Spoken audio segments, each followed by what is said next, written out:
Mailbag time. I got a couple questions here for Fuj. First up, for you, I got quite I got things for you. I got a couple mailbag things for you. Kevin Renata, I don't know if you know Kevin. Heard him. I've heard of him. Yeah. Kevin says hot take. Curry's underrated and still a top 5 in the league. That's what he's assuming. I don't think that's a hot take, man. No, I don't think so either. I think that's actually pretty fair. I mean, LeBron, Giannis, Durant, Curry, Kawhi, not necessarily all in that order, but I think that's kind of the 5 you have to go with right now. Yeah, it's definitely, it's definitely a 5. I think, yeah, that's definitely, I mean, Curry's definitely, the best point guard in the league, honestly. That's just one of 5 positions. He's definitely a top 5 player. I was gonna say you saw it kind of over the weekend, a little bit of the rivalry between him and Dame. It's not like a heated rivalry. It's just like each trying to one up one another, which I thought was cool. This one comes from Will.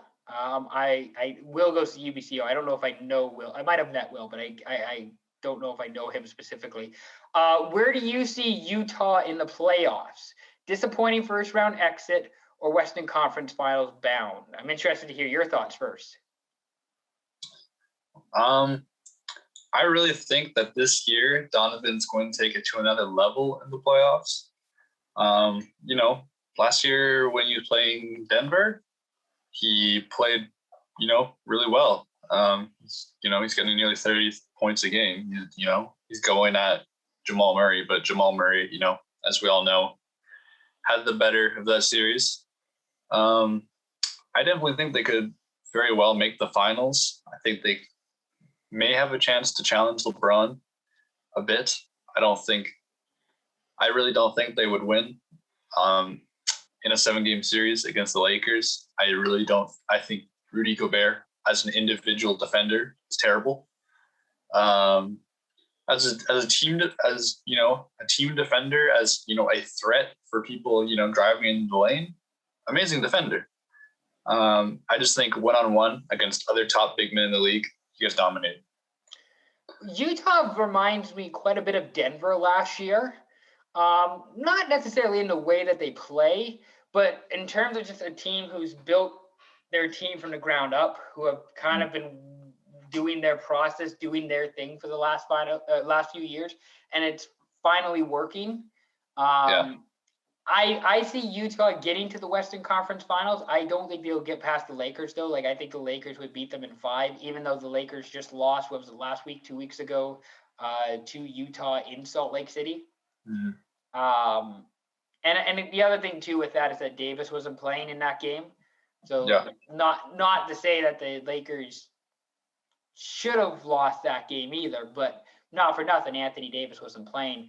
Because I think with Utah, people know how to play Gobert. I think they know to try and isolate him and bring him out to the perimeter.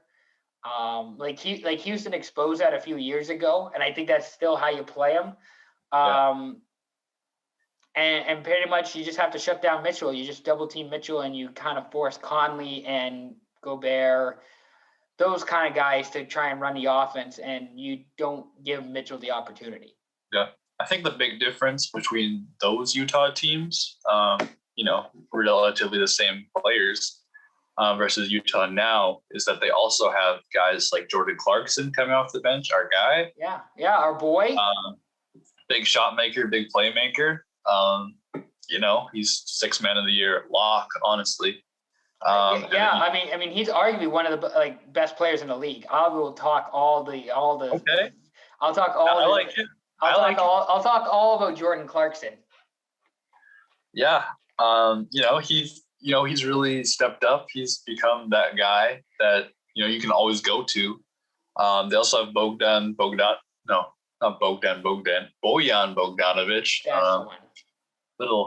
Little similarities in the name. I don't know. Yeah. Something always gets me there. I don't know what it could be. Thanks, parents.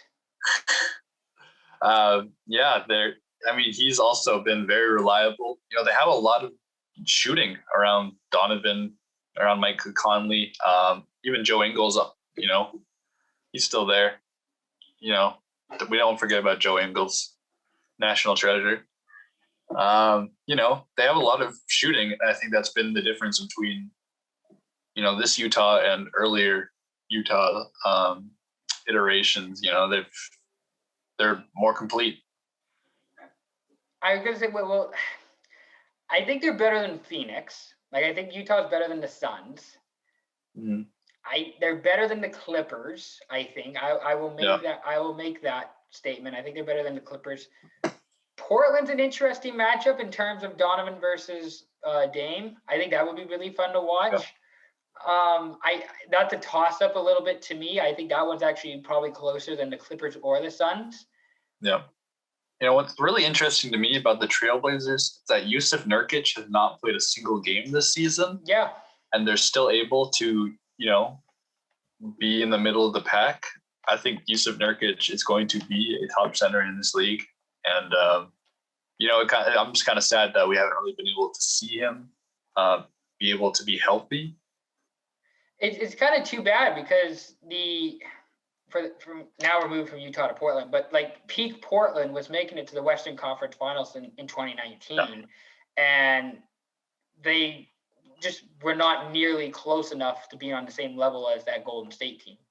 They just weren't anywhere near that. And that's not to say anything about Portland. That's just how good Golden State was.